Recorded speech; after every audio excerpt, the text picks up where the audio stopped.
ಹರಿ ಓಂ.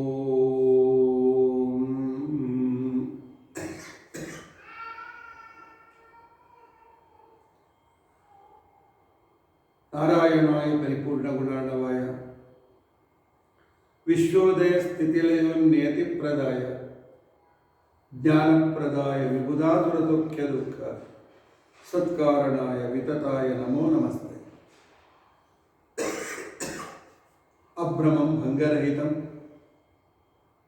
ಅಜಡಂ ವಿಮಲಂ ಸದಾ ಆನಂದತೀರ್ಥಮತುಲಂ ಭಜೆ ತಾಪತ್ರಯಾಮ. ಭವತೀಯದನುಭಾವಾದೇಡಮು ಕೋಪಿ ಭಗ್ನೆ ಜಡಮತಿರಪಿ ಜಂತುರ್ಜಾಯತೆ ಪ್ರಾಜ್ಞಮೌಲಿಃ. ಸಕಲ ವಚನಚೇತೋ ದೇವತಾ ಭಾರತೀ ಸಾ ಮಮ ವಚಸಿ ನಿಧತ್ತಾಂ ಸನ್ನಿಧಿಂ ಮಾನತೆ.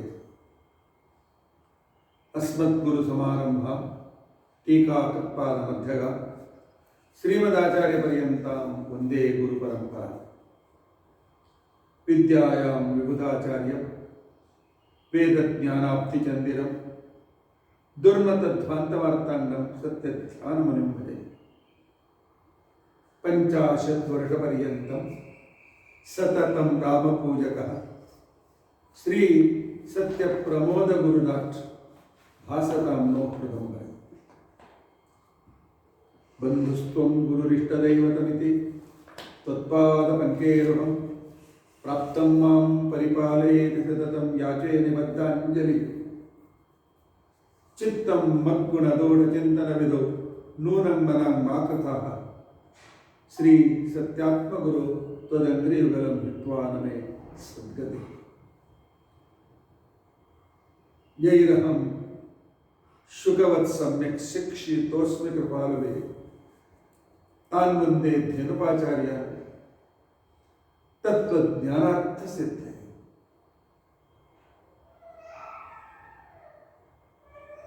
ಶ್ರೀ ಗುರುಭ್ಯೋ ನಮಃ.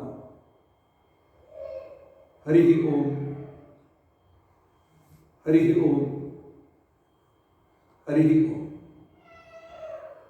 ಸ್ವಸ್ತಿಸ್ತು ಅಸೇಢ ಸನ್ಮಂಗಲಾನಿ ಸಂತು.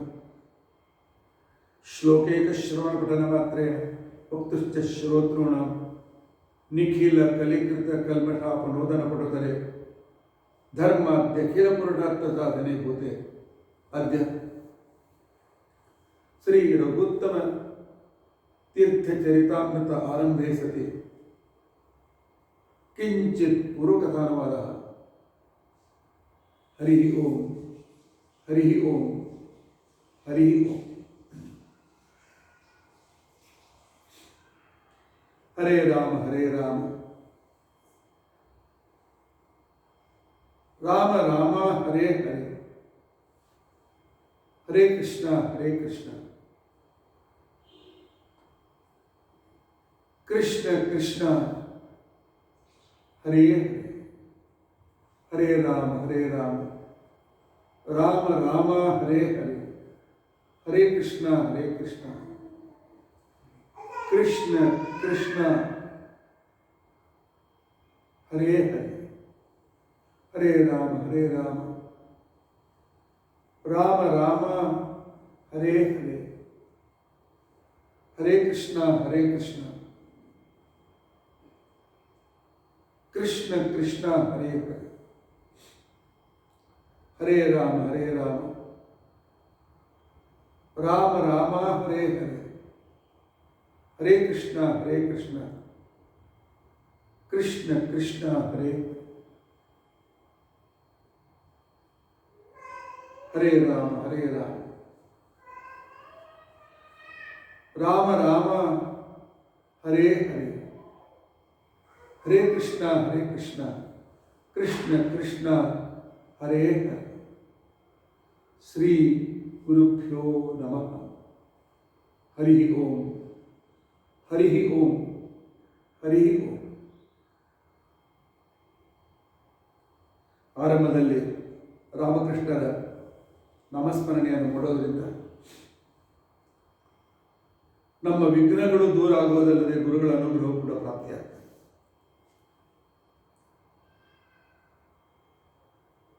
ನಿನ್ನಿನ ದಿನ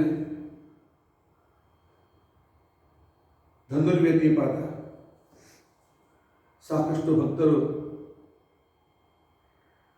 ತಮ್ಮ ಅನುಕೂಲಕ್ಕೆ ಅನುಸಾರವಾಗಿ ಕೆಲವರು ಸಾಕ್ಷಾತ್ತಾಗಿ, ಕೆಲವರು ಅಪ್ರತ್ಯಕ್ಷವಾಗಿ ಭಾಗವಹಿಸಿ ಭಗವಂತನ ಅನುಗ್ರಹವನ್ನು ನೀವು ಪಡೆದಿದ್ದೀರಿ. ಪರಮಾತ್ಮನಿಗೆ ಪ್ರಿಯನಾದ ವ್ಯತಿಪಾತ ನಮ್ಮ ಪಿತೃಗಳಿಗೆ ಉದ್ಧಾರಕನಾಗಿರ್ತಕ್ಕಂಥ ಮಹಾನ್ ವ್ಯಕ್ತಿ.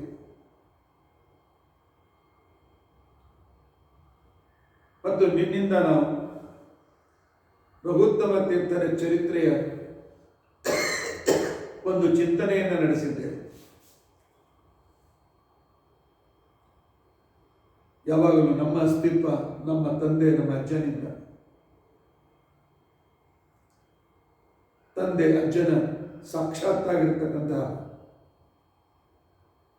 ಸಂಬಂಧ ನಮ್ಮಲ್ಲಿ ಇರುವಂತೆ ನಿನ್ನೆ ರಘುತ್ತಮ ಗುರುಗಳಾಗಿರ್ತಕ್ಕಂತಹ ರಘುವರಿಯರು ಅವರಿಗೆ ಗುರುಗಳಾದ ರಘುನಾಥರ ಚರಿತ್ರೆಯನ್ನು, ರಘುನಾಥ ತೀರ್ಥರ ಚರಿತ್ರೆಯನ್ನು ಯಥಾಶಕ್ತಿ ತಿಳಿದುಕೊಳ್ಳಲು ಪ್ರಯತ್ನಿಸಿದ್ದೆ. ರಘುನಾಥರು ತಾವು ಕಾಲವಾಗುವ ಮೊದಲು ತಮ್ಮ ಪೂರ್ವಾಶ್ರಮದ ಬಂಧುಗಳಾದ ರಾಮಚಂದ್ರ ಶಾಸ್ತ್ರಿಗಳಿಗೆ, ಮಹಾನ್ ವಿದ್ವಾಂಸರಾಗಿರ್ತಕ್ಕಂಥ ರಾಮಚಂದ್ರ ಶಾಸ್ತ್ರಿಗಳಿಗೆ ಆಶ್ರಮವನ್ನು ಕೊಟ್ಟು ಶ್ರೀ ರಘುವರಿಯರು ಅಂತ ತಿಳ್ಕೊಂಡಂತೇಳಿ ನಾಮಕರಣವನ್ನು ಮಾಡಿ, ಸಮಯ ಬಂದ ಮೇಲೆ ಟೀಕಾಕೃತ್ಪಾದರಂತಹ ಒಬ್ಬ ಶಿಷ್ಯನನ್ನು ಪಡೆ, ಆ ಶಿಷ್ಯ ಸಂಪೂರ್ಣವಾಗಿರ್ತಕ್ಕಂತಹ ಮಠದ ಒಂದು ವಿಶಾಲತೆ, ಅದ್ಭುತತೆ, ವೇದಾಂತ ಸಾಮ್ರಾಜ್ಯದ ಒಂದು ವಿಶಿಷ್ಟವಾಗಿರ್ತಕ್ಕಂಥ ಶೋಭೆ, ಇವುಗಳ ಹರಿಕಾರನಾಗ್ತಾನೆ ಅಂತ ಹೇಳಿ ಉಪದೇಶ ಮಾಡಿ ಅವರು ಹರಿಪಾದವನ್ನು ಸೇರಿದಾಗ ಅವರ ಬಯಕೆಯಂತೆ ಅಕ್ಷೋಭ್ಯ ತೀರ್ಥರು ಹಾಗೂ ಟೀಕಾಕೃತ್ಪಾದರ ಸನ್ನಿಧಾನದಲ್ಲಿ ರಘುನಾಥರ ವೃಂದಾವನವನ್ನು ಮಳಖೇಡದಲ್ಲಿ ರಘುವರಿಯ ತೀರ್ಥರು ಮಾಡಿದ್ದಾರೆ. ವಿಜೃಂಭಣೆಯಿಂದ ಗುರುಗಳ ಮಹಾಸಮಾರಾಧನೆಯನ್ನು ಮಾಡಿದ ನಂತರ ಶ್ರೀ ರಘುವರಿಯ ತೀರ್ಥರು ಸಂಚಾರಕ್ಕೆ ಹೊರಟಿದ್ದಾರೆ. ಕಠೋರ ತಪಸ್ಸು ಮಾಡ್ತಾ ಇದ್ದಾರೆ. ವಿಜಯದಶಮಿ ದಿನ ಸ್ವತಃ ಮಧ್ವಾಚಾರ್ಯರೇ ಪ್ರಕಟರಾಗಿ ಅವರಿಗೆ ಆಜ್ಞೆ ಮಾಡಿದ್ದಾರೆ, ಇಲ್ಲಿಂದ ನೀನು ಸ್ವರ್ಣಮಠಕ್ಕೆ ಹೋಗು, ಅಲ್ಲಿ ನಿನ್ನ ಪೂರ್ವಾಶ್ರಮದ ತಂಗಿ ಗಂಗಾದೇವಿ, ಗಂಗಾಂಬ ಅಂತ ಕರೀತಾ ಇದ್ರು, ಅವಳ ಹೊಟ್ಟೆಯಲ್ಲಿ ಉದಯಿಸುವ ಆ ಕೂಸು ನಿಮ್ಮ ಅದ್ಭುತ ಶಿಷ್ಯನಾಗ್ತಾನೆ ಮತ್ತು ಜಗತ್ತಿಗೆ ಈ ಒಂದು ಮುಸ್ಲಿಮರ ಪರಕೀಯರ ದಾಳಿಯಿಂದ ತತ್ತರಿಸಿ ಹೋಗಿರ್ತಕ್ಕಂಥ ಈ ಸಂಪೂರ್ಣ ಹಿಂದೂಸ್ತಾನಕ್ಕೆ ಪುನಃ ಒಂದು ಚೈತನ್ಯವನ್ನು ಕೊಡ್ತಾರೆ. ಮನೆಗಳಲ್ಲಿ ಧರ್ಮದ ಪ್ರಚಾರವಾಗುವಂತೆ ಮಾಡುವ ಅದ್ಭುತವಾಗಿರ್ತಕ್ಕಂಥ ಕಾರ್ಯವನ್ನು ಮಾಡ್ತಾನೆ ಅಂತ ಮಧ್ವಾಚಾರ್ಯರು ಆಶೀರ್ವಾದ ಮಾಡಿದಾಗ ಆ ಮಧ್ವಾಚಾರ್ಯರನ್ನು 8 ಶ್ಲೋಕಗಳಿಂದ ಸ್ತೋತ್ರ ಮಾಡುತ್ತಾರೆ ರಘುವರಿಯ ತೀರ್ಥರು. ನಿನ್ನೆ ಈ ವಿಚಾರಗಳನ್ನು ನಾನು ಹೇಳಿದ್ದೆ. ಮಧ್ವಾಷ್ಟಕ ಅಂತ ಪ್ರಸಿದ್ಧವಾಗಿದೆ. ಕಷ್ಟದ ಸಂದರ್ಭದಲ್ಲಿ ಆನಂತರ ವಿಶೇಷವಾಗಿರ್ತಕ್ಕಂತಹ ಜ್ಞಾನ ಪ್ರಾಪ್ತಿ ಬೇಕಾದಾಗ, ಮನೆಯಲ್ಲಿ ವಿವಾಹ ಉಪನಯನಾದಿ ಮಂಗಲ ಕಾರ್ಯಗಳು ನಡೆದಾಗ ಈ ಮಧ್ವಾಷ್ಟಕವನ್ನು ಹೇಳಿದರೆ ಅವರ ಸಕಲ ಅಭಿಷ್ಟಗಳು ಪೂರ್ತಿ ಆಗ್ತವೆ ಅಂತಕ್ಕಂಥನ್ನುವ ಫಲಶ್ಲೋಕವನ್ನೂ ಸಹ ರಘುವರಿ ತೀರ್ಥರು ನುಡಿದಿದ್ದಾರೆ. ಅವರಲ್ಲಿ ನಿಂತುಕೊಂಡು ಮಧ್ವಾಚಾರ್ಯರು ನುಡಿಸಿದ್ದಾರೆ.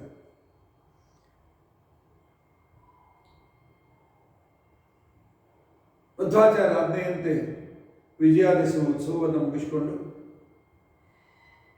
ಸ್ವಾಮಿಗಳು ಸ್ವರ್ಣವಾಟಕ್ಕೆ ಬರ್ತಾರೆ. ಈ ಸುದ್ದಿ ತಿಳಿದ ಊರಿನ ಜನ ಬಹಳ ಸಂತೋಷಪಟ್ಟಿದ್ದಾರೆ. ತಂಗಿ ಗಂಗಾಂಬೆಗೆ ಅವರ ಪತ್ನಿ ಸುಬ್ಬಾ ಭಟ್ಟರು, ಸುಬ್ರಹ್ಮಣ್ಯ ಭಟ್ಟರು, ಸುಬ್ಬಾ ಭಟ್ಟರು ಪ್ರಸಿದ್ಧರಾಗಿದ್ದರು. ಆ ಸುಬ್ಬಾ ಭಟ್ಟರಿಗೆ ಬಹಳ ಸಂತೋಷವಾಯಿತು. ತಮ್ಮ ದೊಡ್ಡ ಮನೆಯನ್ನೇ ಖಾಲಿ ಮಾಡಿದ್ದಾರೆ. ಸ್ವಾಮಿಗಳನ್ನು ಅಲ್ಲೇ ಇಳಿಸಬೇಕು ಅಂತ ತಿಳ್ಕೊಂಡಂತೆ ಊರಿನ ಜನ ತಮ್ಮ ಮನೆಯಲ್ಲೇ ಒಂದು ಉತ್ಸವ ಇದೆ ಏನು ಅಂತ ಹೇಳಿ ತಮ್ಮ ಮನೆಗಳಿಗೆ ತಳಿರ ತೋರಣಗಳನ್ನು ಕಟ್ಟಿ ವಿಶೇಷವಾದ ರೀತಿಯಲ್ಲಿ ರಘುವರ್ಯ ತೀರ್ಥರನ್ನು ಆಹ್ವಾನ ಮಾಡಿದ್ದಾರೆ. ಅದ್ಧೂರಿಯಾದ ಸ್ವಾಗತನಾದ ನಂತರ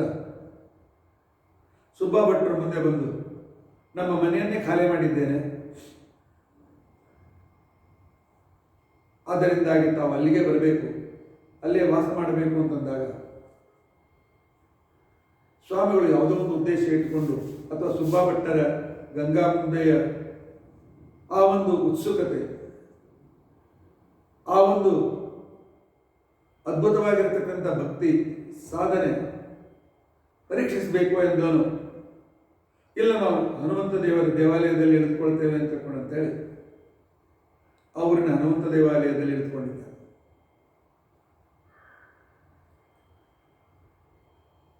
ಆಗ ಸ್ವಲ್ಪ ಸುಬ್ಬಾ ಭಟ್ಟರಿಗೂ ಗಂಗಾಂಬೆಗೂ ನಿರಾಶೆಯಾಯಿತು.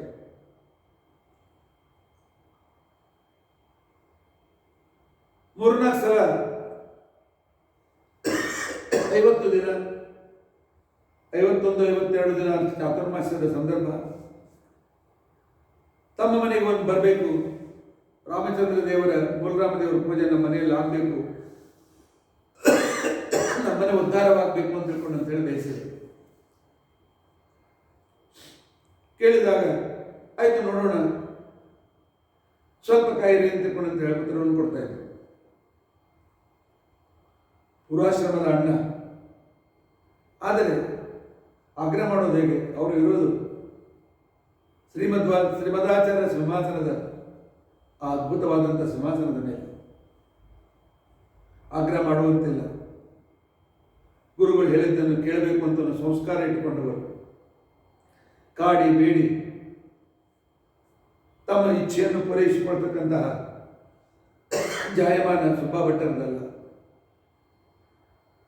4-5 ದಿನಗಳ ಅಂತರದಿಂದ 3-4 ಸಲ ಸ್ವಾಮಿಗಳಿಗೆ ಹೇಳಿದ್ದಾರೆ, ನಮ್ಮನೇಲಿ ಭಿಕ್ಷೆ ಆಗಬೇಕು ಅಂತ.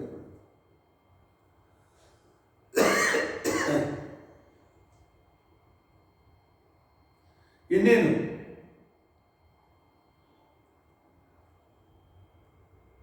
ಅಶ್ವಿನ ಮಾಸದ ಅನಂತ ಚತುರ್ದಶಿಯ ಪೂರ್ವದಲ್ಲಿ, ಅಶ್ವಿನ ಮಾಸದ ಶ್ರಾವಣ ಮಾಸ ಶುಕ್ಲ ಪಕ್ಷದ ದ್ವಾದಶಿ ಬಂತು. ಇನ್ನು ಉಳಿದದ್ದು 1 ದಿನ ಮಾತ್ರ. ಚತುರ್ದಶಿಯ ದಿನ ಅವರು ಸಿಂಹೋಲ್ಲಂಘನ ಮಾಡಬೇಕು. ಈಗಾದರೂ ಬರ್ತಾರೆ ಅಂತ ತಿಳ್ಕೊಂಡು ಅಂತೇಳಿ ಕಳಕಳಿಯಿಂದ ಬಂದು ಗಂಗಾಂಬೆ ಸುಬ್ಬಾ ಭಟ್ಟರು ರಘುವರರಿಗೆ ಕೇಳಿಕೊಂಡಿದ್ದಾರೆ, ನಮ್ಮನೆ ಭಿಕ್ಷೆಗೆ ಬರಲಿಲ್ಲ, ನಾವು ಪಾಪಿಗಳೇ, ಅಥವಾ ನಮ್ಮಿಂದೇನಾದರೂ ಅಪರಾಧವಾಗಿದೆ, ಅಥವಾ ನಮ್ಮಲ್ಲಿ ರಾಮಚಂದ್ರ ದೇವರನ್ನು ಮನೆಗೆ ಕರೆಸಿಕೊಳ್ಳುವ ಯೋಗ್ಯತೆ ಇಲ್ಲವೇ, ಯಾಕೆ ನೀವು ಕರುಣೆಯನ್ನು ಮಾಡಲಿಲ್ಲ? ನಾಳೆ 1 ದಿನ ಉಳಿದಿದೆ, ಆದ್ದರಿಂದಾಗಿ ಭಾದ್ರಪದದ ಈ ತ್ರಯೋದಶಿ ದಿನ ನಮ್ಮ ಮನೆಗೆ ನೀವು ಯಾಕೆ ಬರಬಾರ್ದು ಅಂತ ಬಹಳ ಕಳಕಳಿಯಿಂದ ಕೇಳಿದಾಗ ಕೊನೆಗೆ ರಘುವರ್ಯರು ಉತ್ತರ ಕೊಟ್ಟಿದ್ದಾರೆ, ತಮಗೆ ಸಂತಾನ ಇಲ್ಲ, ಸಂತಾನಹೀನರ ಮನೆಗೆ ನಾವು ಹೋಗಿ ಬರುವ ಭಿಕ್ಷೆ ಮಾಡುವ ಸಂಪ್ರದಾಯ ಇಟ್ಟುಕೊಂಡಿಲ್ಲ, ಅದಕ್ಕೆ ನಿಮ್ಮ ಮನೆಗೆ ಬರಲಿಲ್ಲ ಅಂತ ಹೇಳಿದೆ. ಈ ಮಾತು ಕೇಳಿ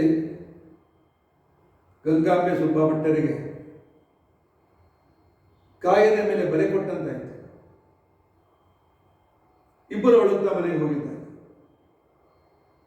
ಇದೇನಿದು ಪರಮಾತ್ಮನ ವಿಚಿತ್ರವಾಗಿರ್ತಕ್ಕಂಥ ವ್ಯವಹಾರ, ವಿಚಿತ್ರವಾದ ರೀತಿ.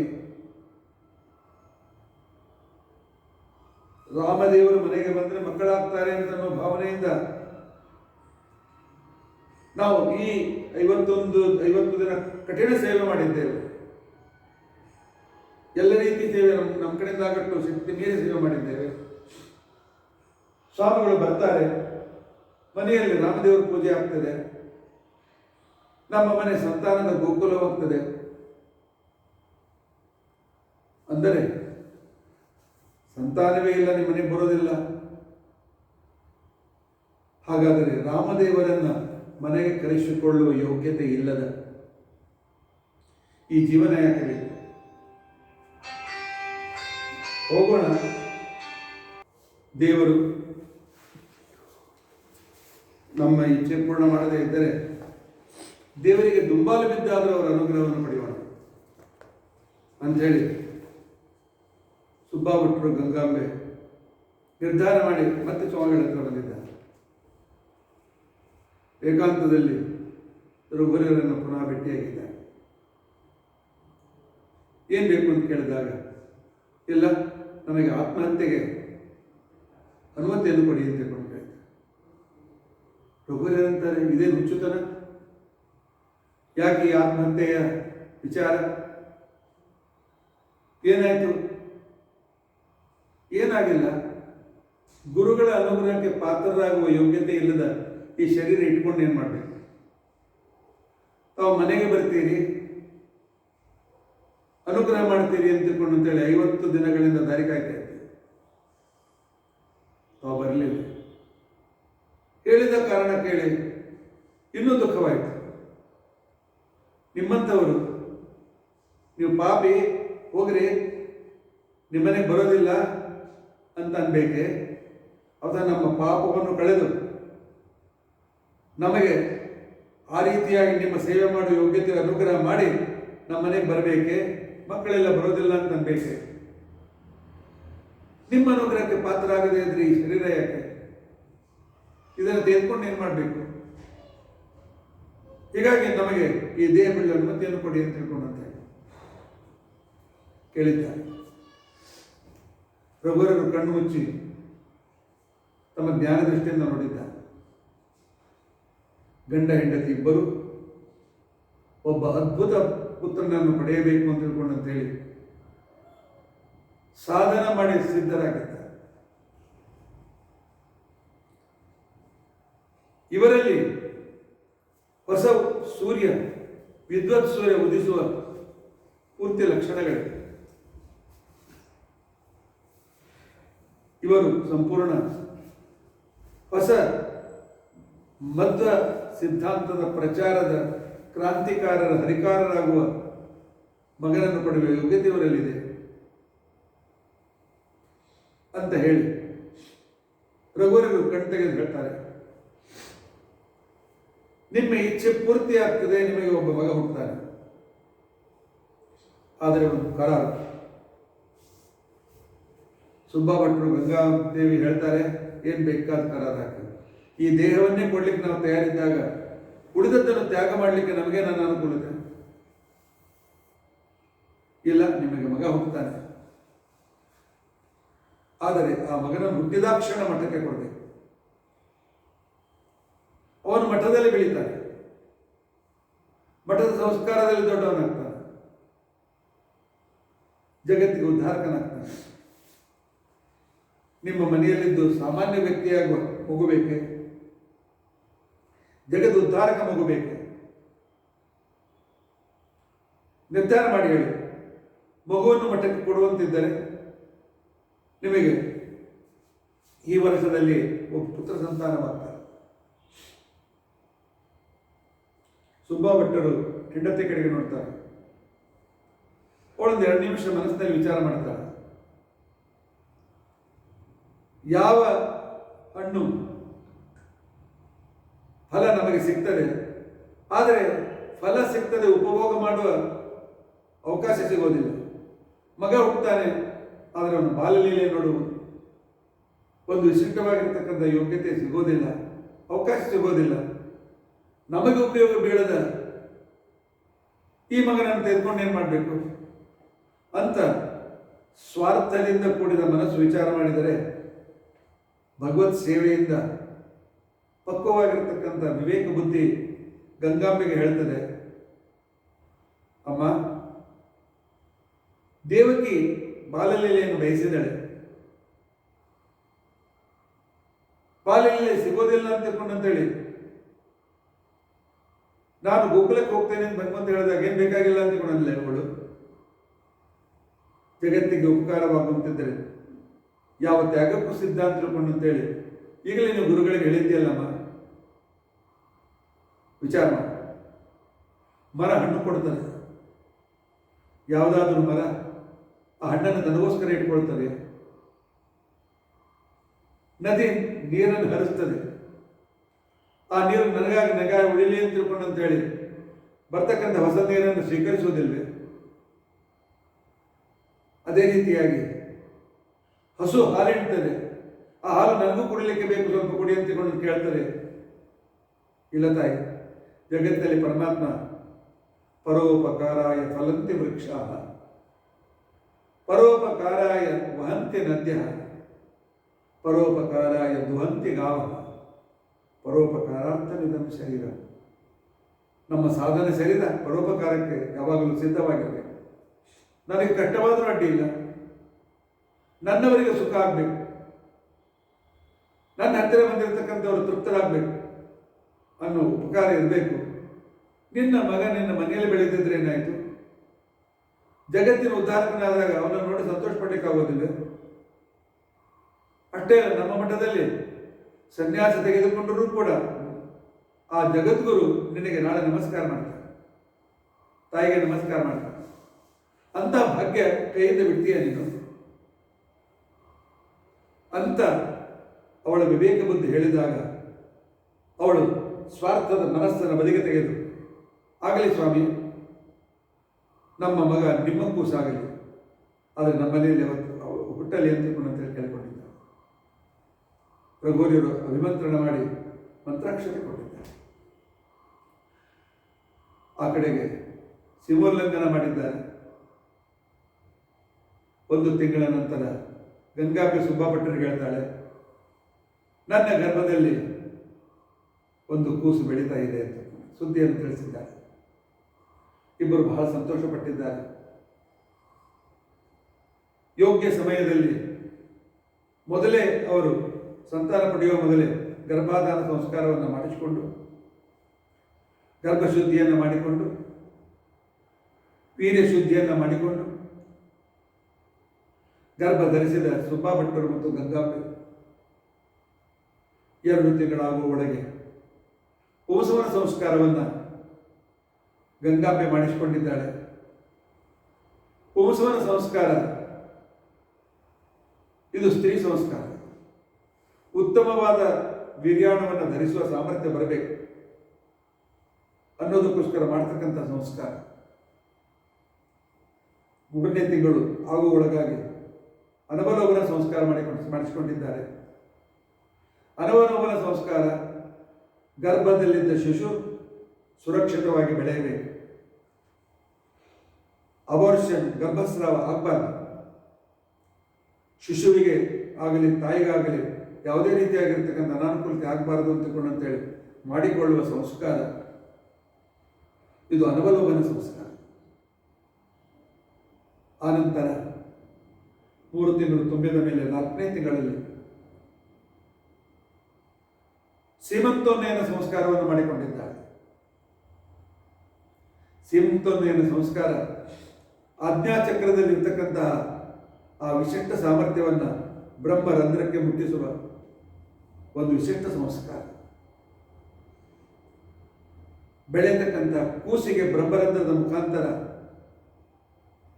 ಆ 4ನೇ ತಿಂಗಳು ಆರಂಭದಿಂದಲೇ ಮೆದುಳು ಬೆಳೆಯಬೇಕು. ಆ ಮೆದುಳು ಅದು ಅತ್ಯಂತ ಪರಿಪೂರ್ಣವಾಗಿ ಬೆಳೆಯಬೇಕು. ಅದರಲ್ಲಿ ಸಂಪೂರ್ಣವಾಗಿರ್ತಕ್ಕಂಥ ಧ್ಯಾನ ಗ್ರಹಣ ಮಾಡುವ ಒಂದು ಸಾಮರ್ಥ್ಯ ಅದಕ್ಕೆ ಬರಬೇಕು. ನಮ್ಮ ಮೆದುಳಿನಲ್ಲಿ 2 ಭಾಗಗಳು, ಒಂದು ಧ್ಯಾನ ಗ್ರಹಣ ಮಾಡ್ತದೆ, ಇನ್ನೊಂದು ತಿಳಿದದ್ದನ್ನು ಅಭಿವ್ಯಕ್ತಪಡಿಸ್ತದೆ. 2 ರೀತಿಯಾಗಿರ್ತಕ್ಕಂಥ ಪರಿಪೂರ್ಣವಾಗಿ ಮೆದುಳು ಬೆಳೆಯಬೇಕು. ಗರ್ಭದ ನೀರು ಅಪ್ಪಿತಪ್ಪಿ ಬಾಯಿಗೆ ಹೋಗಿದ್ದರೆ ಆ ದೋಷದಿಂದ ಮಗು ದೂರವಾಗಬೇಕು. ಸರಿಯಾದ ರೀತಿಯಲ್ಲಿ 9 ತಿಂಗಳು ಪೂರ್ತಿಯಾಗಿ ಬೆಳೆಯಬೇಕು ಅಂತಕ್ಕಂಥ ಕ್ರಮದಲ್ಲಿ ಮಾಡ್ತಕ್ಕಂಥ ಸಂಸ್ಕಾರ ಸೀಮಂತೋನ್ನೇನ ಸಂಸ್ಕಾರ. ಆದರೆ ಜಗತ್ತಿನಲ್ಲಿ ಅಜ್ಞಾನ ಇದೆ, ತಿಳಿಸಿ ಹೇಳುವವರು ಕಡಿಮೆ ಆಗಿದ್ದಾರೆ. ಎಲ್ಲವೂ ಸೇರಿ 4ನೇ 5ನೇ 6ನೇ ಕೆಲವರು 7ನೇ ತಿಂಗಳು ನಾವು ಸೀಮಂತೋನ್ನೇನ ಮಾಡಿಸ್ಕೊಳ್ತೇವೆ ಅಂತೇಳಿ ಸಂಸ್ಕಾರಕ್ಕಿಂತಲೂ ಮೇಲಿನ ತೋರಿಕೆಗೆ ಬಹಳ ಮಹತ್ವ ಕೊಡ್ತಾರೆ. ಸಂಸ್ಕಾರದ ಅರ್ಥವನ್ನು ಮಾಡಿಕೊಳ್ಳೋದು.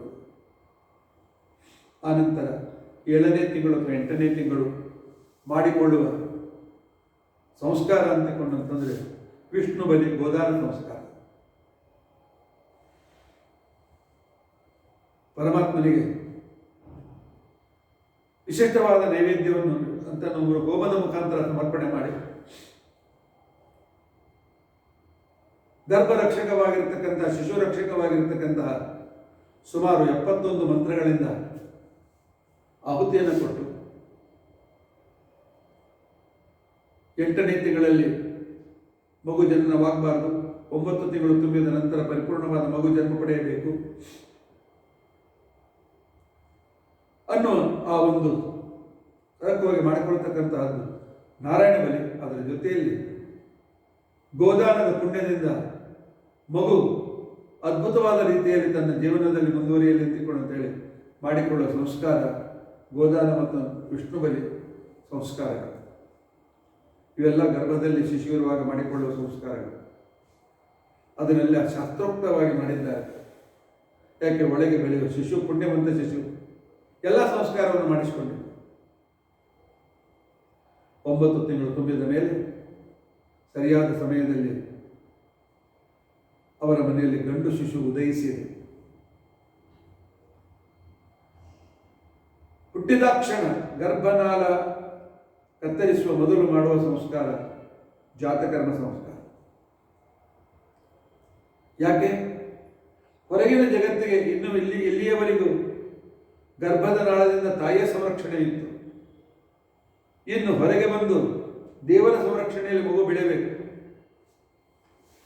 ಇಷ್ಟು ದಿವಸ ಕರಳು ಬಳ್ಳಿಯಿಂದ ಮಗುವಿನ ಸಂರಕ್ಷಣೆ ಆಗ್ತಾ ಇತ್ತು.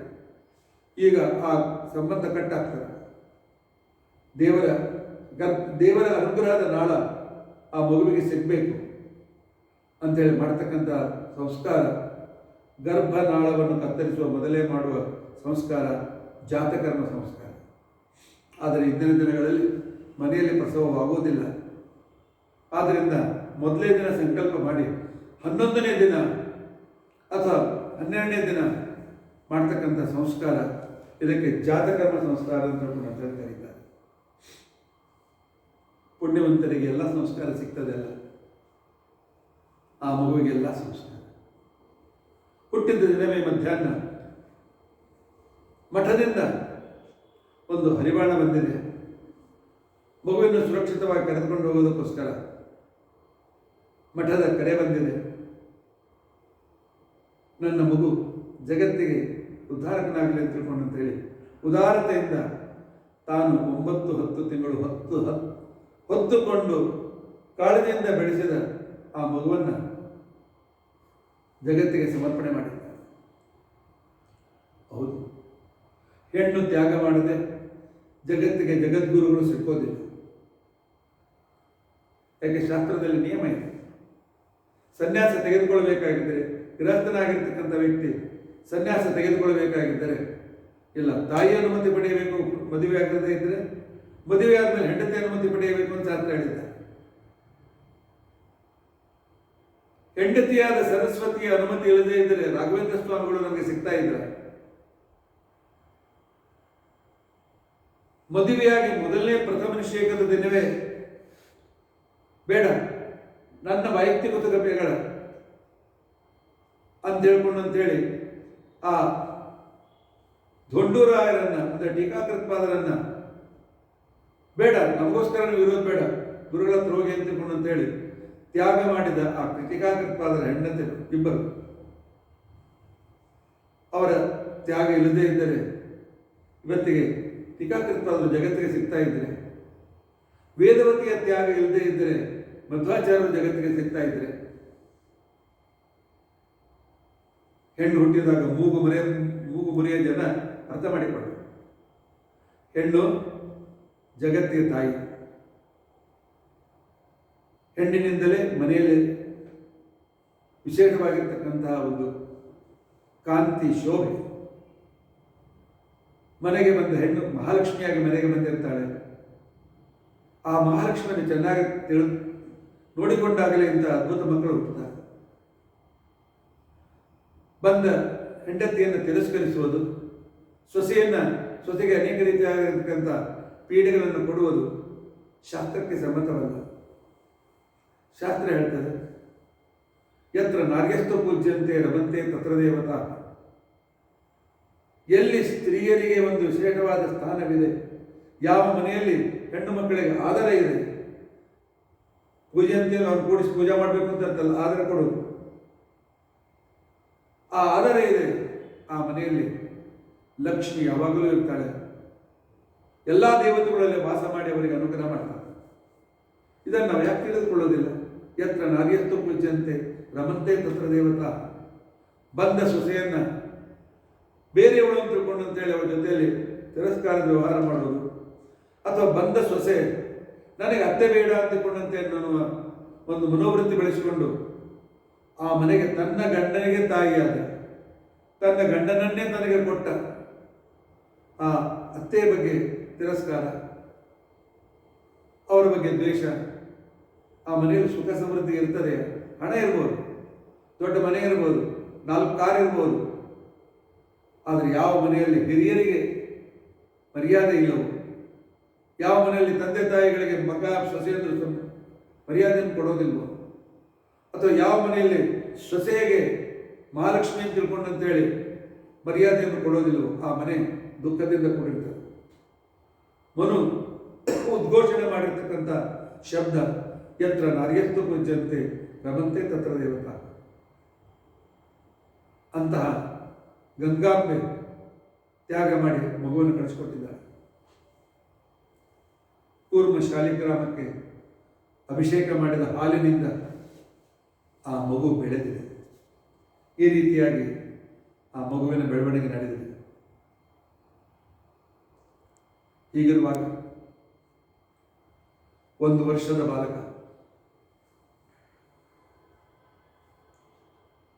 ಅಲ್ಲಿ ಪಾಠ ನಡೆಯುವಾಗ ಬದಿಯಲ್ಲೇ ಸ್ವಾಮಿಗಳು ಮಗುವನ್ನು ಮಲಗಿಕೊಳ್ತಾ ಇದ್ರು. ತಾವು ಉಟ್ಟುಕೊಂಡ ಉಪಯೋಗಿಸಿದ ಶೇಷವಸ್ತ್ರವನ್ನೇ ಅದಕ್ಕೆ ಹಾಸಿ, ಶೇಷವಸ್ತ್ರವನ್ನೇ ಅದಕ್ಕೆ ಹೊಚ್ಚಿ ಅದನ್ನು ಬೆಳೆಸ್ತಾ ಇದ್ರು. ಅಂದ ಮೇಲೆ ಎಂಥ ಅನುಗ್ರಹವಾಗಿರಬೇಕಲ್ಲ ಆ ಕೂಸಿಗೆ. ಸ್ವಾಮಿಗಳ ಶೇಷವಸ್ತ್ರ ಸಿಕ್ಕರೆ ನಮಗೆ ಒಂದು ಹೊಸ ಜನ್ಮ ಸಿಕ್ತು, ಹೊಸ ಶರೀರ ಸಿಕ್ತು ಅಂತ ತಿಳ್ಕೊಂಡಂತನ್ನುವ ಒಂದು ಭಾವನೆ ನಮಗಿರಬೇಕು. ನಮ್ಮಲ್ಲಿ ಕೆಲವರಿದ್ದಾರೆ, ಅಲ್ಲಿ ಸೇವೆ ಮಾಡಿಸ್ತಾರೆ, ಶೇಷವಸ್ತ್ರಗಳನ್ನು ಇಟ್ಟು ಇದೆಲ್ಲ ಉಪಯೋಗಿಸೋದೇನು ಅಂತ ಯಾರಿಗೋ ಎಲ್ಲ ಕೊಟ್ಬಿಡ್ತಾರೆ. ಕೊಡಿ, ಯೋಗ್ಯ ಇದ್ದರೆ ಕೊಡಿ, ಯೋಗ್ಯ ವಿದ್ಯಾರ್ಥಿಗಳಿಗೆ ಕೊಡಿ, ಯೋಗ್ಯ ಬ್ರಾಹ್ಮಣರಿಗೆ ಕೊಡಿ, ಪರವಾಗಿಲ್ಲ. ಆದರೆ ಅದರ ಬಗ್ಗೆ ಅನಾದರ ಬೇಡ.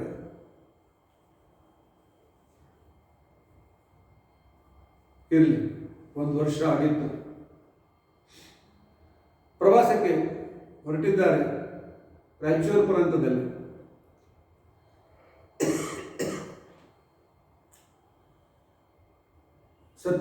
ರಘುವರಿಯ ತೀರ್ಥರು ಮೊದಲೇ ಕಲ್ಲಿನ ಊರು, ಅದಕ್ಕೆ ರಾಯಲಸೀಮಾ ಅಂತ ಕರೀತಾರೆ. ಅಲ್ಲಿಂದ ಮುಂದೆಲ್ಲ ಭಾಗಕ್ಕೆ ಈ ಎತ್ತಿನ ಗಾಡಿ ಆ ಕಲ್ಲುಗಳಿಂದ ಕೂಡಿದ ರಸ್ತೆಯಲ್ಲಿ ಗಡ ಗಡ ಗಡ ಗಡ ಗಡ ಆಗ್ತಾ ಇದೆ. ಒಂದು ಸ್ವಲ್ಪ ಕಲ್ಲು ಬಂದರೆ ಹಾರ್ತಾ ಇದೆ ಎಲ್ಲರೂ ಕೂತವರು. ಹೇಗೋ ಬಂದು ರಾಯಚೂರಿಗೆ ಹುಟ್ಟಿದ್ದಾರೆ. ಆಗ ಎಲ್ಲರೂ ಸ್ವಾಮಿಗಳು ಮಗಳು ಮುಂದೆ ಮುಂದೆ ಹೋಗಿದ್ದಾರೆ. ಮಗುವಿನ ಇಳಿಸ್ಬೇಕು ಅಂತ ಕೂಡ ಮಗು ಇಳಿತಾ ಇದೆ. ಏನ್ ಮಾಡಿದ್ರು ಗಾಡಿಯನ್ನು ಗಟ್ಟಿ ಹಿಡಿದುಕೊಂಡು ಕೂತ್ಕೊಂಡಿದ್ರು. ಆಗ ಎಲ್ಲರೂ ಇಳಿದ್ರು. ಎಲ್ಲರೂ ಇಳಿದ ಮೇಲೆ ಕೈ ಮಾಡಿದ್ರು, ನಾನು ಬರ್ತೇನೆ ಅಂತಂದಾಗ ಆಗ ಶಿಷ್ಯರು ಮಗುವನ್ನು ಇಳಿಸಿದರೆ ಧಡಾಮ್ ಅಂತಕೊಂಡು ದೊಡ್ಡ ಶಬ್ದವಾಗಿ ಗಾಡಿಯ ಗಾಲಿ ಮುಗಿದು ಗಾಲಿ ಒಗ್ಗಾಲಾಗಿ ಕೆಳಗೆ ಬಿಡ್ತು. ಎಲ್ಲರೂ ಗಾಬರಿ. ಇಲ್ಲಿವರೆಗೂ ಸುರಕ್ಷಿತವಾಗಿ ಬಂದ ಈ ಗಾಡಿ ಒಮ್ಮೆಲೆ ಒಗ್ಗಾಲಾಗಿ ಯಾಕೆ ಬಿದ್ದುಬಿಡ್ತು ಅಂತ ತಿಳ್ಕೊಂಡಂತೆ ನೋಡ್ತಾರೆ. ಬಲ್ಲಬದಿಯ ಗಾಲಿಗೆ ಆ ಮಧ್ಯದಲ್ಲಿ ಹಾಕ್ತಕ್ಕಂತಹ ಒಂದು ಮಳೆ ಏನಿದೆ, ಗಾಳಿ ಹೊರಗೆ ಬರಬಾರ್ದು ಅಂತೇಳಿ ಆ ಒಂದು ದೊಡ್ಡ ಮೊಳೆ ಅಂತ ಅದನ್ನು ಹಾಕಿರ್ತಾರೆ, ಕುಂಟಿ ಅಂತೇಳಿ ಅದು ಕರೀತಾರೆ. ಅದು ಇಲ್ಲವೇ ಇಲ್ಲ. ಅದು ಇಲ್ಲದೆ ಗಾಡಿ ಇಲ್ಲಿಯವರೆಗೂ ಬಂದಿದೆ. ಈ ಗದ್ದಲ ಕೇಳಿ ರಘುವರ ತೀರ್ಥರು ಹೊರಗೆ ಬರ್ತಾರೆ.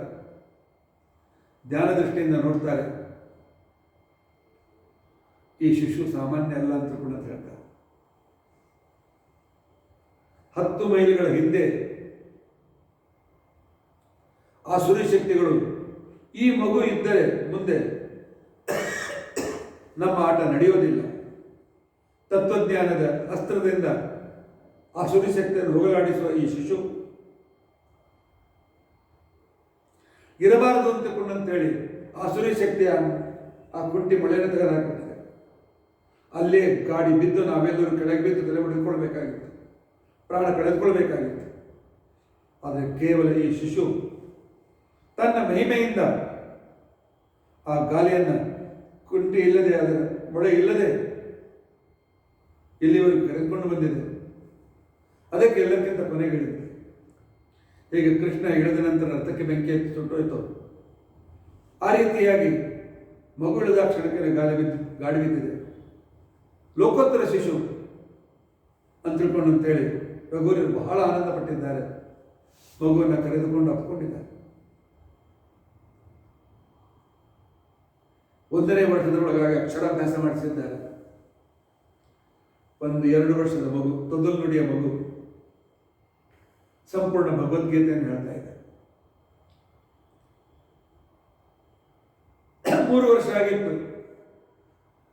ವಿದ್ಯಾರ್ಥಿಗಳು ಮಾಡುವ ಚಿಂತನೆ ಕೇಳಿ ಕೇಳಿ ಕೇಳಿ ಯಾರು ಕಲಿತಿರಲಿಲ್ಲ, ಸಂಪೂರ್ಣ ಸುಮಧ್ವಜ ಹೇಳಿ ಪ್ರಾರಂಭ ಮಾಡಿದೆ. ಅದರ ಪ್ರತಿಭೆಯನ್ನು ನೋಡಿ 4ನೇ ವಯಸ್ಸಿಗೇನೆ ಏಕಾಂತದಲ್ಲಿ ರಘುವರಿಯರು ಸಂಸ್ಕೃತ ವ್ಯಾಕರಣ, ತರ್ಕಸಂಗ್ರಹ, ತರ್ಕಶಾಸ್ತ್ರಗಳನ್ನು ಕಲಿಸಿ ಪ್ರಾರಂಭ ಮಾಡಿದ್ದಾರೆ. 5 ವರ್ಷದ ಮಗು ಸಂಪೂರ್ಣ ಪಾಣಿನಿ ಅಷ್ಟಾಧ್ಯಾಯ ಮುಖೋದ್ಗತವಾಗಿತ್ತು. ಆನಂತರ ತರ್ಕ ಸಂಗ್ರಹ ದೀಪಿಕಾ,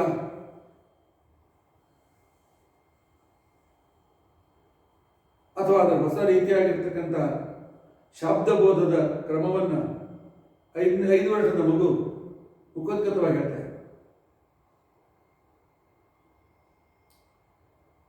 ಇದು ಅದ್ಭುತವಾದ ಶಿಶು ಅಂತೇಳಿ 5ನೇ ವಯಸ್ಸಿಗೇನೆ ರಘುವರಿ ತೀರ್ಥರು ಆ ಶಿಶುವಿಗೆ ಉಪನಯನ ಮಾಡಿದ್ದಾರೆ.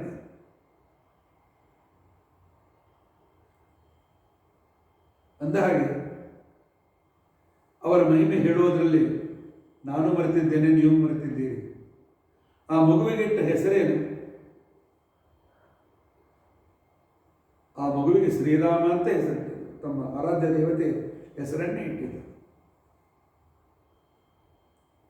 ಆ ಶ್ರೀರಾಮನಿಗೆ 5ನೇ ವರ್ಷದ ಉಪನಯನವಾಯಿತು. 6 ತುಂಬುವುದರೊಳಗಾಗಿ ಋಗ್ವೇದ ಮುಖೋದ್ಗತ. ಒಂದು ಸಲ ಕಿವಿಯಲ್ಲಿ ಬಿದ್ದರೆ ಅದು ಬಾಯಿಂದ ಹೊರಗೆ ಬರ್ತಾ ಇದೆ. ಅಂಥ ಅದ್ಭುತವಾದಂಥ ಮೇಧಾಶಕ್ತಿ. ಆ ನಂತರ 7ನೇ ವರ್ಷ ನಡೀತಾ ಇದೆ. ತತ್ವಪ್ರಕಾಶಕ ಪಾಠ ಪ್ರಾರಂಭ ಮಾಡಿದ್ದಾರೆ ಗುರುಗಳು 7 ವರ್ಷದ ಹಸುಳೆಗೆ. ಆದರೆ ಅದನ್ನೆಲ್ಲ ಗ್ರಹಣ ಮಾಡ್ತಾ ಇದೆ. ಮರುದಿವಸ ಅನುವಾದ ಮಾಡಿ ತೋರಿಸ್ತಾ ಇದೆ. ಸಾಮಾನ್ಯ ಮಗು ಅಲ್ಲ, ವರದಿಂದ ಹುಟ್ಟಿರ್ತಕ್ಕಂಥ ಮಗು, ಭಗವಂತ ಅನುಗ್ರಹದಿಂದ ಹುಟ್ಟಿರ್ತಕ್ಕಂಥ ಮಗು.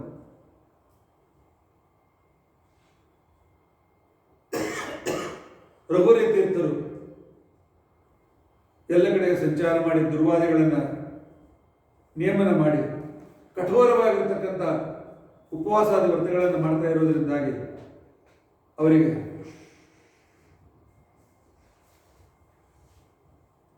ಬಳ್ಳಾರಿ ಹೊಸಪೇಟೆ ಪ್ರಾಂತದಲ್ಲಿ ಸಂಚಾರ ಮಾಡುವಾಗ ದೇಹಾಲಸ್ಯವಾಯಿತು. ಜ್ಞಾನ ದೃಷ್ಟಿಯಿಂದ ನೋಡಿಕೊಂಡ್ರು ನಾನು ಬಹಳ ದಿವಸ ಉಳಿಯೋದಿಲ್ಲ ಅಂತ ತಿಳ್ಕೊಂಡು, ಆದ್ದರಿಂದಾಗಿ 7ನೇ ವಯಸ್ಸಿಗೇನೆ ಆ ಬಾಲಕನಿಗೆ ಸನ್ಯಾಸವನ್ನು ಕೊಟ್ಟಿದ್ದಾರೆ. 7 ವರ್ಷದ ಹಸುಳೆ ಸನ್ಯಾಸವನ್ನು ತೆಗೆದುಕೊಂಡು, ಸನ್ಯಾಸ ಕಠೋರ ನಿಯಮದ ರಘುವರಿ ತೀರ್ಥರು ಅಲ್ಲೇ ಮಂಟಪವನ್ನು ಹಾಕಿಸಿ ತಾವು ಪಾಠ ಹೇಳ್ತಾ ಇದ್ರು. ಬಾಲ ಸನ್ಯಾಸಿಗೆ ನಿರ್ಮಾಲ ವಿಸರ್ಜನೆ ಮಾಡಿಡು ಅಂತ ತಿಳ್ಕೊಂಡಂತೇಳಿ 7 ವರ್ಷದ ಮಗು ಮೂಲರಾಮದೇವರ ಪೆಟ್ಟಿಗೆ ಬಿಚ್ಚಿ ಸಂತೋಷದಿಂದ ಆರಾಮಾಗಿ ಮೇಲೆ ಇಟ್ಟು, ಬೇರೆ ಮಕ್ಕಳು ಕ್ರಿಕೆಟು ಬಾಲ್ ಆಡುವ ಚಿಣಿದಾಂಡು ಆಡ್ತಕ್ಕಂಥ ಸಮಯದಲ್ಲಿ ಅದು ರಾಮದೇವರ ಪೂಜೆ. ಆ ದಿವಸ ನಿರ್ಮಾಲ್ಯ ವಿಸರ್ಜನೆ ಮಾಡಿ ಎಲ್ಲ ತಯಾರು ಮಾಡ್ತಾ ಇದ್ರು. ನಂತರ ಸ್ವಾಮಿಗಳು ಸ್ನಾನ ಮಾಡಿ ಪೂಜೆ ಮಾಡ್ತಿದ್ರು. ಒಂದು ದಿನ ಸ್ನಾನ ಮಾಡಿ ಬಂದು ತಮ್ಮ ಅನ್ನಕ್ಕೆಲ್ಲ ಮಾಡಿಕೊಂಡ್ರು. ಸ್ವಾಮಿಗಳು ಕರೆದರು, ಬಾರೋ ಅಂದಾಗ ಹೇಳುವ ಸಮಯದಲ್ಲಿ ನಾನು ಅಂತ ಬಿಡ್ತೇನೆ. ಸನ್ಯಾಸ ಕೊಟ್ಟು ಅವರಿಗೆ ರಘುತ್ತಮ ತೀರ್ಥರು ಅಂತ ತಿಳ್ಕೊಂಡಂತೇಳಿ ನಾಮಕರಣ ಮಾಡಿದ್ದಾರೆ. ಅಲ್ಲಿ ನಾಮಸ್ಮರಣೆ ಮರೆಯಿತು. ಈಗ ಅವರಿಗೆ ಸನ್ಯಾಸ ಆದ್ಮೇಲೆ ಏನು ಹೆಸರಿಟ್ಟು ಅದನ್ನು ಕೂಡ ಹೇಳಲಿಕ್ಕೆ ಮರೆತುಬಿಟ್ಟೆ. ಅವರ ಚರಿತ್ರೆ ಇಷ್ಟು ಅದ್ಭುತವಾಗಿದೆ ಅಲ್ಲ, ನನಗೆ ಎಲ್ಲಿ ಪ್ರಾರಂಭ ಮಾಡಬೇಕು, ಎಲ್ಲಿ ಹೇಳಬೇಕು, ಮುಂದುವರಿಯಬೇಕು ಅಂತ ಅನ್ನೋದು ಆ ರೀತಿಯಾಗಿ ಅನ್ನಿಸ್ತಾ ಇದೆ. ಆಗ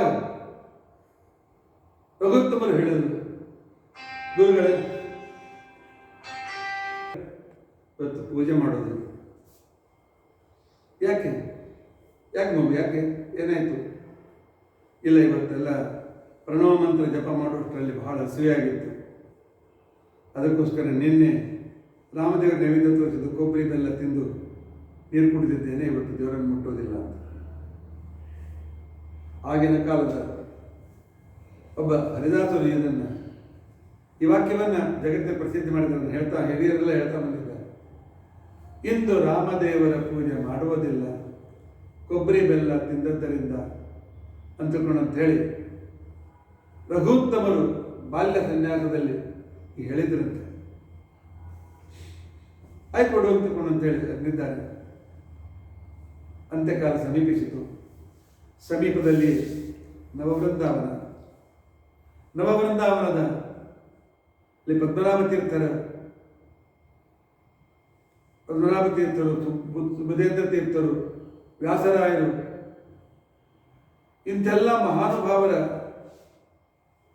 ಆ ವೃಂದಾವನ ಸ್ಥಳ. ಅಲ್ಲಿ ನಾನು ವೃಂದಾವನ ಆಗಬೇಕು ಅಂತೇಳಿ ಬಯಸಿದ್ದರಿಂದಾಗಿ ಆನೆಗೊಂದಿಗೆ ಬಂದು ಅಲ್ಲಿಂದ ನವವೃಂದಾವನಕ್ಕೆ ಬಂದಿದ್ದಾರೆ. ಸಂಪೂರ್ಣ ಜವಾಬ್ದಾರಿಯನ್ನು ರಘುತ್ತಮರಿಗೆ ಕೊಡೋಕ್ಕಿಂತ ಮೊದಲು ತಮ್ಮ ಮಠದ ಮಹಾನ್ ಪಂಡಿತರು ಅಂತಕೊಂಡು ಅನಿಸ್ಕೊಂಡಿರ್ತಕ್ಕಂಥ ಆದ್ಯ ವರದರಾಜಾಚಾರ್ಯರನ್ನು ಕರೆದು ಹೇಳಿದ್ದಾರೆ. ಈಗ ಅವರಿಗೂ ವಯಸ್ಸಾಗಿತ್ತು, ಸುಮಾರು 70 ವರ್ಷದ ಮುದುಕರು. ಅವರನ್ನು ಕರೆದು ಹೇಳ್ತಾರೆ, ಈ ಪೀಠಾಧೀಶರಿಗೆ ಪಾಠ ಹೇಳುವ ಜವಾಬ್ದಾರಿ ನಿಮ್ಮದು. ಸುಧಾದಿ ಗ್ರಂಥಗಳನ್ನು ಪಾಠ ಮಾಡಿ ಈ ಪೀಠದಲ್ಲಿ ಇರುವ ಒಂದು ಅದ್ಭುತವಾದಂತಹ ಯೋಗ್ಯತೆಯನ್ನು ನೀವು ಈ ಮಗುವಿಗೆ, ಈ ನನ್ನ ಶಿಷ್ಯನಿಗೆ ನೀವು ಕೊಡಬೇಕು. ಪೀಠಾಧೀಶರು ನಿಮಗಿಂತ ವ್ಯವಹಾರದಲ್ಲಿ ಉತ್ತಮರು. ಹೇಗೆ ಸಾಂದೀಪಿನಿಯಿಂದ ಕೃಷ್ಣ ಕಲಿತ ನಾಟಕವನ್ನು ಮಾಡಿದ್ನೋ ಅದೇ ರೀತಿಯಾಗಿ ಇವರಲ್ಲಿರುವ ಆ ಜೀವ ನಿಮ್ಮಿಂದ ಕಲಿಯುವ ನಾಟಕ ಮಾಡ್ತಾ ಇದೆ ಅಂತ ತಿಳಿದುಕೊಳ್ಳಿ. ಹೇಗೆ ಸಂದೀಪಿನಿ ಗುರುಗಳು ಕೃಷ್ಣನಲ್ಲಿ ದೇವರನ್ನು ತಿಳಿದುಕೊಂಡು ಉಪಾಸನೆ ಮಾಡಿ ಅವನಿಗೆ ಉಪದೇಶ ಮಾಡಿ ಅವನದಿಂದ ಅವನ ಅನುಗ್ರಹವನ್ನು ಪಡೆದರು, ನಿಮಗೂ ಕೂಡ ಆ ರೀತಿಯಾದಂಥ ಪರಮಾನುಗ್ರಹ ಆಗ್ತಾರೆ. ಚಿಂತೆ ಮಾಡಬೇಡಿ. ಇದನ್ನು ನೀವು ಮಾಡಿ ಸದ್ಯಕ್ಕೆ ಮಠ ಒಂದೇ ಕಡೆಯಲ್ಲಿ ಇರಲಿ. ಪಾಠ ಮುಗಿಯುವವರೆಗೂ ನಿಮ್ಮ ಊರಾದ ಮಣ್ಣೂರಿಗೆ ಕರೆದುಕೊಂಡು ಹೋಗಿ ವಿಮಾನದ ತೀರ ಅಲ್ಲಿ ಇವರಿಗೆ ಪಾಠವಾಗಲಿ, ಸುಧಾರ್ಥ ಪಾಠವಾಗಲಿ ಅಂತ ತಿಳ್ಕೊಂಡು ಅಂತ ಹೇಳಿ ಜವಾಬ್ದಾರಿಯನ್ನು ಆದ್ಯ ವರದರಾಜಾಚಾರ್ಯರಿಗೆ ಕೊಟ್ಟು ತೀರ್ಥರು ವೃಂದಾವನಸ್ಥರಾಗಿದ್ದಾರೆ. ರಘುತ್ತಮ ತೀರ್ಥರು ಅಲ್ಲೇ ಪದ್ಮನಾಭ ತೀರ್ಥರ ಸಮೀಪದಲ್ಲಿ ವೃಂದಾವನವನ್ನು ಮಾಡಿ ತಮ್ಮ ಗುರುಗಳ ಮಹಾಸಮಾರಾಧನೆಯನ್ನು ವಿಜೃಂಭಣೆಯಿಂದ ಮಾಡಿದ್ದಾರೆ. ವಿಜೃಂಭಣೆಯಿಂದ ಮಾಡಿ ಎಲ್ಲರಿಗೂ ನಮ್ಮ ಗುರುಗಳು ನಮ್ಮಲ್ಲಿದ್ದು ನಮ್ಮನ್ನು ಅನುಗ್ರಹ ಮಾಡ್ತಾರೆ, ಚಿಂತೆ ಮಾಡಬೇಡಿ ಅಂತ ತಿಳ್ಕೊಂಡು ಆಶ್ವಾಸನೆಯನ್ನು ಕೊಟ್ಟಿದ್ದಾರೆ. ಅಧ್ಯಯನಕ್ಕಾಗಿ ಮಣ್ಣೂರಿಗೆ ಬಂದಿದ್ದಾರೆ. ತತ್ವಪ್ರಕಾಶಿಕ ಮುಗಿದಿತ್ತು. ಆದ್ದರಿಂದಾಗಿ ವರದರಾಜಾಚಾರ್ಯರು ಕೆಲವೇ ದಿನಗಳಲ್ಲಿ ವಿಷ್ಣು ತತ್ವ ನಿರ್ಣಯವನ್ನು ಮುಗಿಸ್ಬೇಕು ಅಂತ ಹೇಳಿ ಪಾಠ ಹೇಳಿ ಪ್ರಾರಂಭ ಮಾಡಿದ್ದಾರೆ. ವರದರಾಜಾಚಾರ್ಯರಿಗೆ ಗುರುಭಕ್ತಿ ಅದ್ಭುತ. ರಘುನಾಥ ತೀರ್ಥರ ಸೇವೆಯನ್ನು ಮಾಡಿದವರು, ಆನಂತರ ಅನೇಕ ವರ್ಷಗಳವರೆಗೆ ರಘುವರರ ಸೇವೆಯನ್ನು ಮಾಡಿರ್ತಕ್ಕಂಥ ಮಹಾನುಭಾವರು. ಮನಸ್ಸಿನಲ್ಲಿ ಯಾವುದೇ ರೀತಿಯಾಗಿರ್ತಕ್ಕಂಥ ಅವರಿಗೆ ಅನಾದರ ಇರಲಿಲ್ಲ. ನಮ್ಮ ಎದುರಿಗೆ ಬೆಳೆದ ಶಿಶು, ನಮ್ಮ ಎದುರಿಗೆ ಬೆಳೆದ ತಾವು ಎತ್ತಿಕೊಂಡು ಬೆಳೆಸಿದ ಶಿಶು, ಇವರೀಗ ಸ್ವಾಮಿಗಳು ನಮಸ್ಕಾರ ಮಾಡಬೇಕಲ್ಲ ಅಂತಕೊಂಡಂತನ್ನು ಯಾವ ಕಿಲ್ಬಿಷವನ್ನು ಮನಸ್ಸಿಗೆ ತರದೆ, ಇದು ಸರ್ವಜ್ಞರ ಪೀಠ, ಶ್ರೀಮದಾಚಾರ್ಯರ ಪೀಠ, ಎಂತಹ ವ್ಯಕ್ತಿಯು ಕೂಡ ತಲೆ ಬಾಗಲೇಬೇಕು. ಅಂತ ಅದ್ಭುತವಾಗಿರ್ತಕ್ಕಂಥ ಪೀಠದ ದಲ್ಲಿರುವ ರಘುತ್ತಮರಿಗೆ ಜನರು ಸಾಷ್ಟಾಂಗ ನಮಸ್ಕಾರ ಮಾಡಿ ಅವರನ್ನು ಮೇಲೆ ಕೊಡಿಸಿ ತಾವು ಕೆಳಗೆ ಕೂತು ಪಾಠ ಹೇಳ್ತಾ ಇದ್ದಾರೆ. ಆದರೆ ಸಾಮಾನ್ಯ ಜನರಿಗೆ ದೈವಿ ರಹಸ್ಯ ಅರ್ಥ ಆಗುವುದಿಲ್ಲ. ಜನರು ಆಡಿಕೊಳ್ಳಿಕ್ಕೆ ಪ್ರಾರಂಭ ಮಾಡಿದ್ದಾರೆ. ಸ್ವಾಮಿಗಳಿಗಿಂತ ಆದ್ಯವರದರಾಜಾಚಾರ್ಯರೇ ಶ್ರೇಷ್ಠ ಪಾಠ ಹೇಳ್ತಾರೆ, ಆದ್ದರಿಂದ ಸ್ವಾಮಿಗಳು ಶಿಷ್ಯ, ಸ್ವಾಮಿಗಳು ಶಿಷ್ಯರು, ಇವ್ರಿಗಿಂತ ವರದರಾಜಾಚಾರ್ಯ ಶ್ರೇಷ್ಠರು, ಆದ್ದರಿಂದ ಸ್ವಾಮಿಗಳಿಗಿಂತ ಅವರಿಗೆ ಮರ್ಯಾದೆ ಮಾಡಬೇಕು ಅನ್ನುವ ಅಜ್ಞಾನ ಕೆಲವರಿದ್ದರೆ. ನಮ್ಮ ವರದರಾಜಾಚಾರ್ಯರು ಅವರೇ ಸ್ವಾಮಿಗಳಾಗಬೇಕಾಗಿತ್ತು, ಏನೋ ತಪ್ಪಿ ಇವರಾಗಿದ್ದಾರೆ, ಹಾಗೆ ಹೀಗೆ ಅಂತ ತಿಳ್ಕೊಂಡು ಅಂತೇಳಿ ಕೆಲವು ಜನ, ಸಂಖ್ಯೆ ಬಹಳ ಕಡಿಮೆ ಇದೆ, ಕೆಲವು ಜನ ರಘುತ್ತಮರಿಗೆ ಅನಾದರ ತೋರಿಸಲಿಕ್ಕೆ ಪ್ರಾರಂಭ ಮಾಡಿದ್ದಾರೆ. ಇವರಂತೆ ಅಜ್ಞಾನಿಯಾಗಿರ್ತಕ್ಕಂಥ ಆ ಊರಿನ ರಾಜ, ಅತ್ಯಂತ ಪ್ರಸಿದ್ಧವಾಗಿರ್ತಕ್ಕಂಥ ಮಳಲೂರು ಹಿಂದಕ್ಕೆ ಒಂದು ರಾಜಧಾನಿಯಾಗಿರ್ತಕ್ಕಂಥದ್ದು. ಅಲ್ಲಿಯ ದಳಪತಿ, ಅಲ್ಲಿಯ ರಾಜ, ಅವರಿಗೂ ಕೂಡ ಆದ್ಯವರದಾಚಾರ್ಯ ನಮ್ಮವರು, ಇವರೇ ಸ್ವಾಮಿಗಳಿಗಿಂತ ಶ್ರೇಷ್ಠ ಅಂಥೇಳಿ ವ್ಯವಹಾರದಲ್ಲಿ ತೋರಿಸ್ತಾ ಇದ್ದಾರೆ. ಸ್ವಾಮಿಗಳು ಮಾತಾಡ್ತಿರ್ಲಿಲ್ಲ. ಸ್ವಾಮಿಗಳು ಎದುರಿಗೆ ವರದರಾಜಾಚಾರ್ಯ ನಮಸ್ಕಾರ ಮಾಡಬೇಕು, ಆದರೆ ಸ್ವಾಮಿಗಳು ಮಾಡಲಿಕ್ಕಿಲ್ಲ. ಮಾಡಿದ್ರು ಸುಮ್ಮನೆ ಏನೋ ಸಾಮಾನ್ಯ ಜನರಂತೆ ಸ್ವಾಮಿಗಳ ಜೊತೆ ಮಾತನಾಡ್ಸೋದು.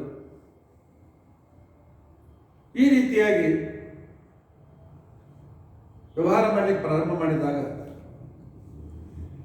ಸ್ವಾಭಿಮಾನಿಯಾಗಿರ್ತಕ್ಕಂಥ ರಘುತ್ತಮರಿಗೆ ಮನಸ್ಸಿನಲ್ಲಿ ವಿಚಾರ ಬಂತು.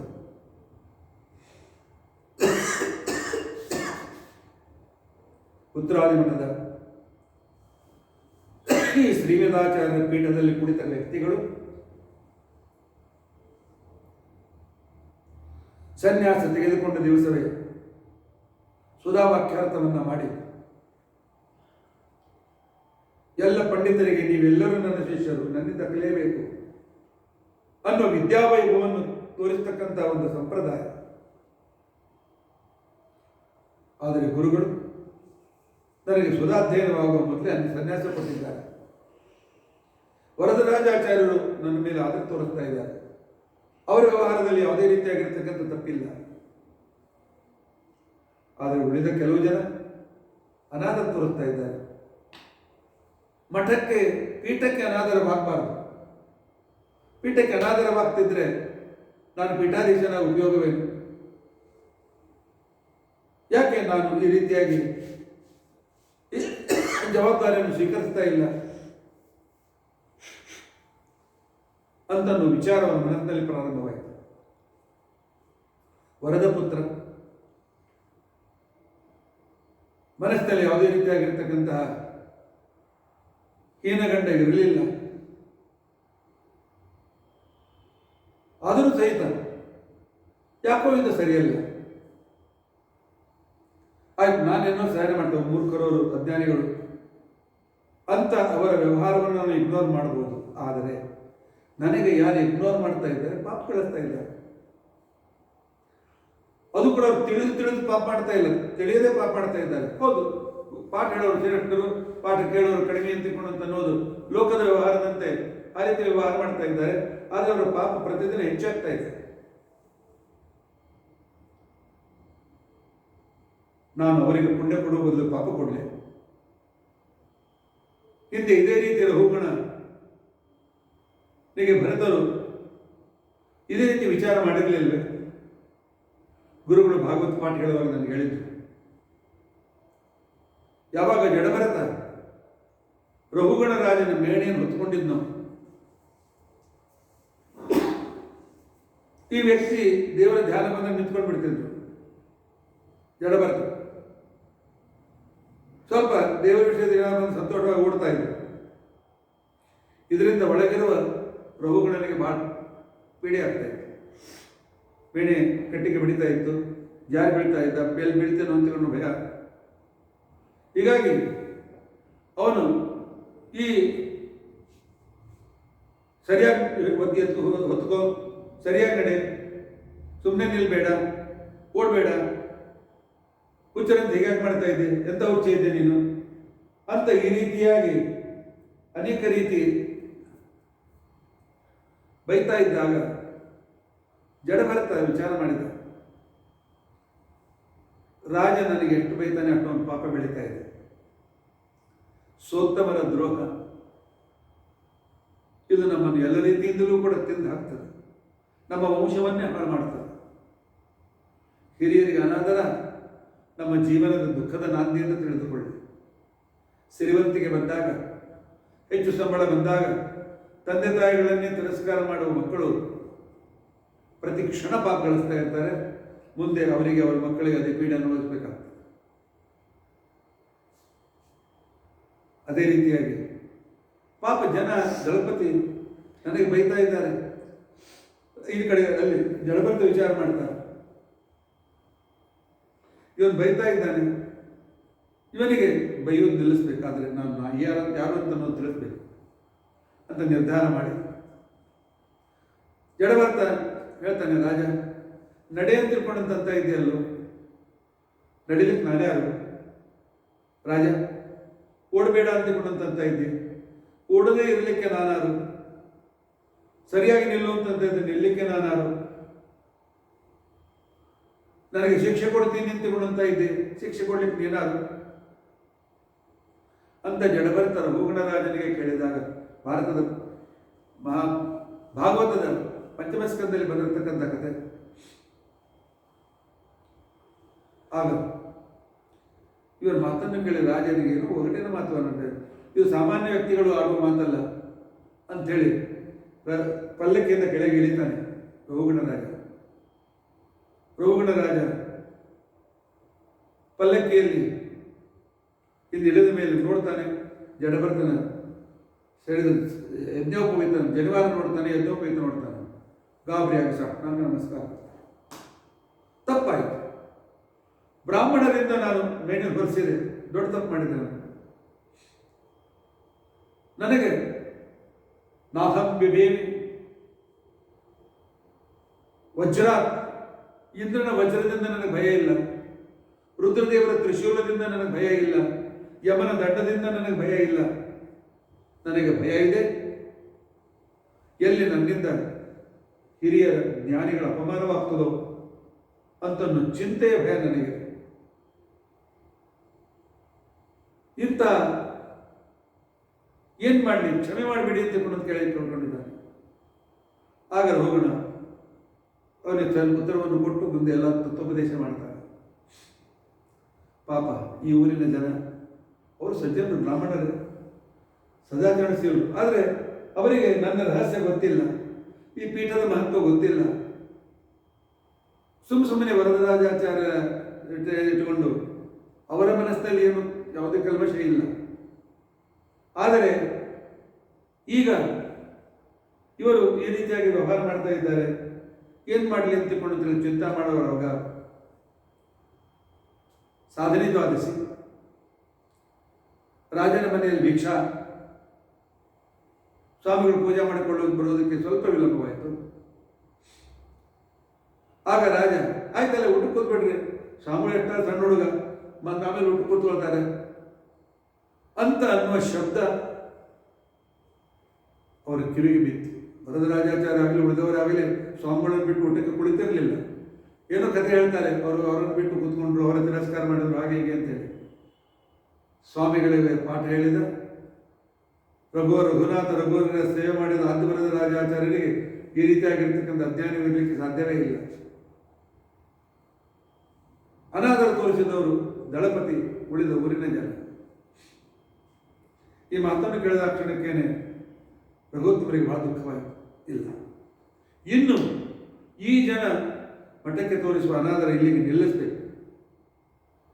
ನಾನು ಇವತ್ತಿನಿಂದಲೇ ಅಥವಾ ನಾಳಿನಿಂದಲೇ ಪಾಠ ಓದುವುದನ್ನು ನಿಲ್ಲಿಸಿ ನಾನೇ ಪಾಠ ಹೇಳಬೇಕು. ಇವರ ಮನಸ್ಸಿನಲ್ಲಿರ್ತಕ್ಕಂಥ ಕಲ್ಮಶ ದೂರ ಮಾಡಬೇಕು ಅಂಥೇಳಿ ಅವತ್ತು ಭಿಕ್ಷೆ ಸ್ವೀಕಾರ ಮಾಡಿ ಮನಸ್ಸಿನೊಂದು ನಿರ್ಧಾರ ಮಾಡಿದ್ದಾರೆ. ಇಲ್ಲ, ನಾನು ನನ್ನ ಪೀಠಕ್ಕೆ ಅನಾದರವಾಗಲಿಕ್ಕೆ ಬಿಡೋದಿಲ್ಲ. ಪಾಪ ಎಲ್ಲ ಸಾಧಕರು ಪಾಪಕ್ಕೆ ಒಳಗಾಗೋದು ಬೇಡ. ದಳಪತಿ ಕೂಡ ಒಳ್ಳೆಯವನು, ಅವನು ಪಾಪಕ್ಕೆ ಒಳಗೆ ಯಾಕಾಗಬೇಕು? ಇಲ್ಲ, ಅವರೆಲ್ಲ ಪೀಠಕ್ಕೆ ಮರ್ಯಾದೆ ಆಗುವಂತೆ ಮಾಡ್ತೇನೆ, ಇಲ್ಲ ನಾನು ಪೀಠ ಬಿಟ್ಟು ಕೆಳಗಿಳಿತೇನೆ ಅಂತನ್ನೋ ನಿರ್ಧಾರ ಆ 8 ವರ್ಷದ 8 ವರ್ಷದ ರಘುತ್ತಮರು ಮನಸ್ಸಿನಲ್ಲಿ ನಿರ್ಧಾರ ಮಾಡ್ತಾರೆ. ಅವರ ನಿರ್ಧಾರ ಎಲ್ಲಿಗೆ ಬಂತು, ಹೇಗೆ ಪರ್ಯವಸಾನವಾಯಿತು, ಅದು ಸುಖಾಂತವಾಗಿ ಪರ್ಯವಸಾನವಾಯಿತೆ ಅಥವಾ ದುಃಖಾಂತವಾಗಿ ಪರ್ಯವಸಾನವಾಯಿತೆ, ಆ ವಿಚಾರವನ್ನು ನಾವು ನಾಳಿನ ದಿವಸ ತಿಳಿದುಕೊಳ್ಳಕ್ಕೆ ಪ್ರಯತ್ನಿಸೋಣ. ಗುರುಗಳ ಚರಿತ್ರೆ ನಮ್ಮ ಎಲ್ಲ ಪಾಪಗಳನ್ನು ಕಳೆದುಬಿಡ್ತದೆ. ಗುರು ಸ್ಮರಣೆಯಿಂದ ಸಕಲ ಆಪತ್ತು ಪರಿಹಾರ. ಆದ್ದರಿಂದ ಗುರುಸ್ಮರಣೆ ಮಾಡುವಂತ ತಿಳ್ಕೊಂಡು ಅಂತ ಹೇಳಿದ್ದಾರೆ. ಇಂತಹ ಸಂದರ್ಭದಲ್ಲಿ ಮುಂದೇನಾಯಿತು ಅಂತ ಅನ್ನೋದನ್ನು ನಾಳಿನ ದಿವಸ ನಾವು ತಿಳಿದುಕೊಳ್ಳಕ್ಕೆ ಪ್ರಯತ್ನಿಸೋಣ. ಸ್ವಲ್ಪ ವಿಸ್ತಾರವಾಗಿ ರಘುತ್ತಮರ ಚರಿತ್ರೆ ತಿಳಿಯಬೇಕು ಅಂತ ಒಂದು ಇಚ್ಛೆ ಬಹಳ ಜನ ಪ್ರಕಟ ಮಾಡಿದ್ದರಿಂದ ಇದೇನು ಮಾಡ್ತಾ ಇದ್ದೇನೆ. ರಘುತ್ತಮರ ಮಹಿಮೆ ಏನು ಅಂತ ಅನ್ನೋದನ್ನು ನಾಳಿನಿಂದ ನಾವು ತಿಳಿದುಕೊಳ್ಳಿಕ್ಕೆ ಪ್ರಯತ್ನಿಸೋಣ. ಇದು ಅಧ್ಯಕ್ಷತಾ ಪ್ರಸಕ್ತಿ. ಹರೇ ರಾಮ ಹರೇ ರಾಮ, ರಾಮ ರಾಮ ಹರೇ ಹರೇ, ಹರೇ ಕೃಷ್ಣ ಕೃಷ್ಣ ಕೃಷ್ಣ ಹರೇ ಹರೇ, ಹರೇ ರಾಮ ರಾಮ ರಾಮ ಹರೇ ಹರೇ, ಹರೇ ಕೃಷ್ಣ ಕೃಷ್ಣ ಕೃಷ್ಣ ಹರೇ ಹರೇ. ಉಗ್ರಂ ವೀರಂ ಮಹಾವಿಷ್ಣುಂ ಜ್ವಲಂತಂ ಸರ್ವತೋಮುಖಂ ನೃಸಿಂಹಂ ಭೀಷಣಂ ಭದ್ರಂ ಮೃತ್ಯುಂ ನಮಾಮ್ಯಹಂ. ಅಚ್ಯುತಾನಂತ ಗೋವಿಂದ ಸ್ಮೃತಿ ಮಾತ್ರಾರ್ಥ ನಾಶನ ರೋಗಾನ್ಮೇ ನಾಶಯಾಶೇಷಾನ್ ಆಶು ಧನ್ವಂತರೇ ಹರೇ. ಅಕ್ಷಯಂ ಕರ್ಮಯಸ್ಮಿನ್ ಪರೇ ಸ್ವರ್ಪಿತಂ ಪ್ರಕ್ಷಯಂ ಯಾಂತಿ ದುಃಖಾನಿ ಅನ್ನಾಮತಃ. ಅಕ್ಷರೋ ಯೋಜನ ಸರ್ವದೈವಾಮೃತ ಕುಕ್ಷಿಗಮ್ಯಸ್ಯ ವಿಶ್ವಂ ಸದಾಜಾಲಿಕಂ ಪ್ರೀಣಯಾಮೋ ವಾಸುದೇವಂ ದೇವತಾಮಂಡಲಾಶ್ರಮಂಡಲ. ಶ್ರೀಕೃಷ್ಣಾರ್ಪಣಮಸ್ತು.